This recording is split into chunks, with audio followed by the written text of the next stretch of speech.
Thank you so very, very much. There are only two people who have the title Holiness, and I'm not one of the two.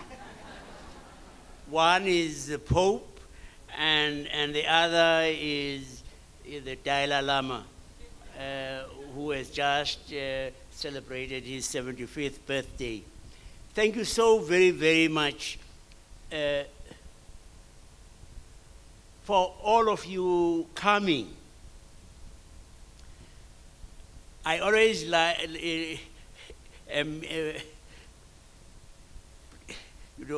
I'm tickled when people say, oh, he's very well known and he does not need to be introduced. One day I was at the airport in Atlanta when we got to the security checkpoint, and then a senior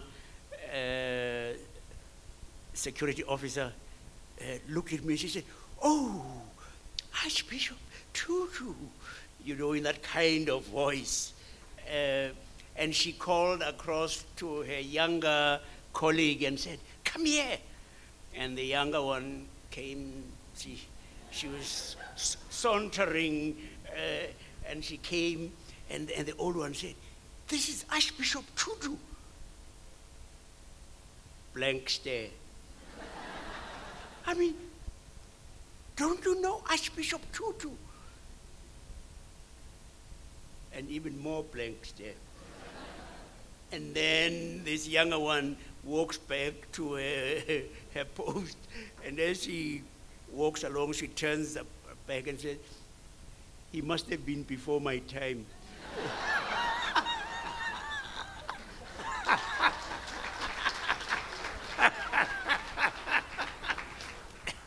Which I thought was very good for the soul. It reminds me that on one occasion they named a school after me in Holland, in a very small village. That's not the important part of the story. The school was celebrating its 400th anniversary. And my wife and I arrive in Holland, and we arrive in this village, and a young girl comes up to me and says, "Were you here when the school started?"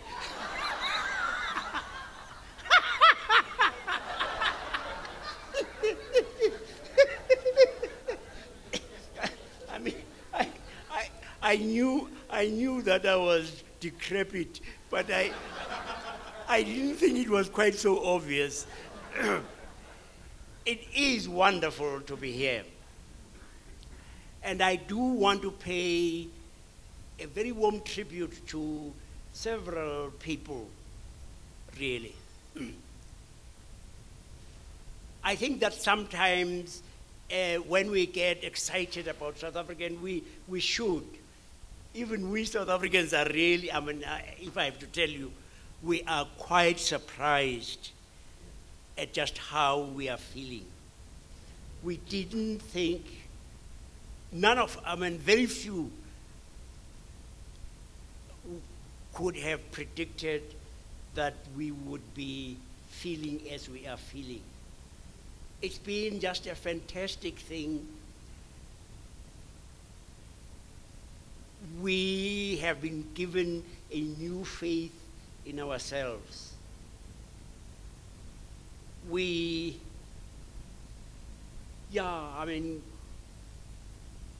Suddenly there's been this bubbling over of an incredible kind of patriotism.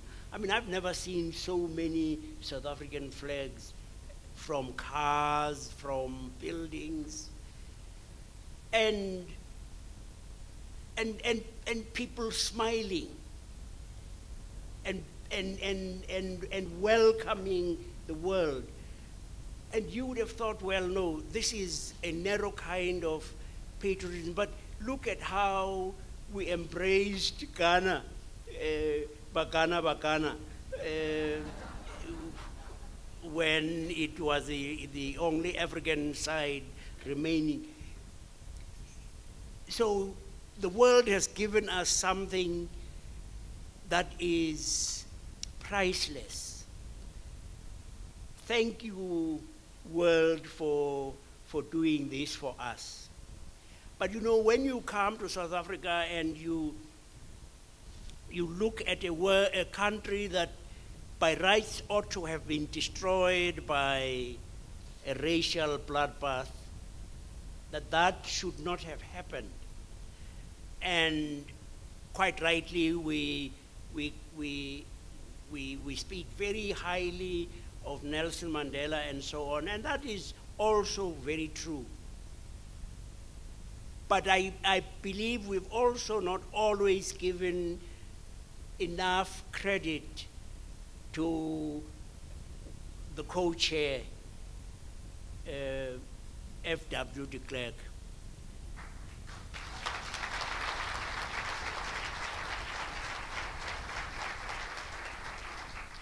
I might not agree with many of the things that he has done or said or so forth, but we have to say that had he been stubborn like his predecessor, had he been stubborn and intransigent, our country would almost certainly have been overwhelmed by a ghastly bloodbath. And so when we celebrate South Africa, I think we ought to pay a very warm tribute to the contribution that he made at some cost to himself, because his own people thought that he was a farrier, what is a farrier in English? A traitor. Thank you very much. You know, I mean, I know. I've got to tell you. No, I'm going to tell you this, but let's just clap de Klerk first. I think we should give him, oh man, give him a standing ovation, man, please. Let's give him a standing ovation, yes.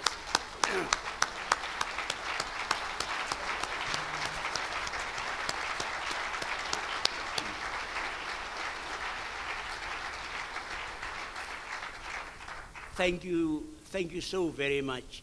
But let me tell you the story about traitor and all that. It's incredible, I mean, when you begin to grow old.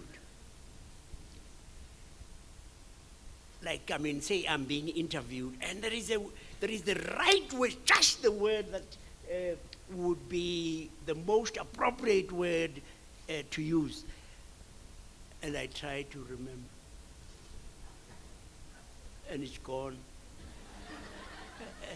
And sometimes I say, man, look here, please. I know you. Come down. And it pops and says, and then I just remember a little, and I'm not quite, and it disappears. And then tomorrow, when I'm having a shower, and I don't need it, it comes along and it says, hello, here I am. Oh, thank you. Thank you so very much, Mr. de Klerk, that we can be discussing how we can become more peaceful, more prosperous in large measure is due to the steps that you took. Okay.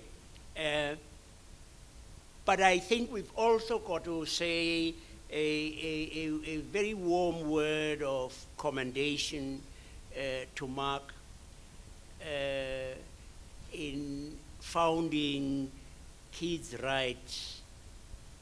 It's a tremendous thing that you have done.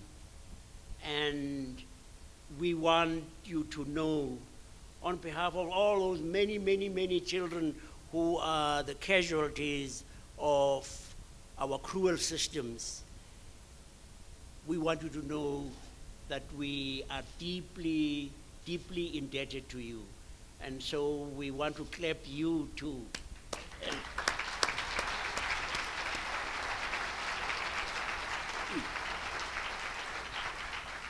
I have a wonderful speech here.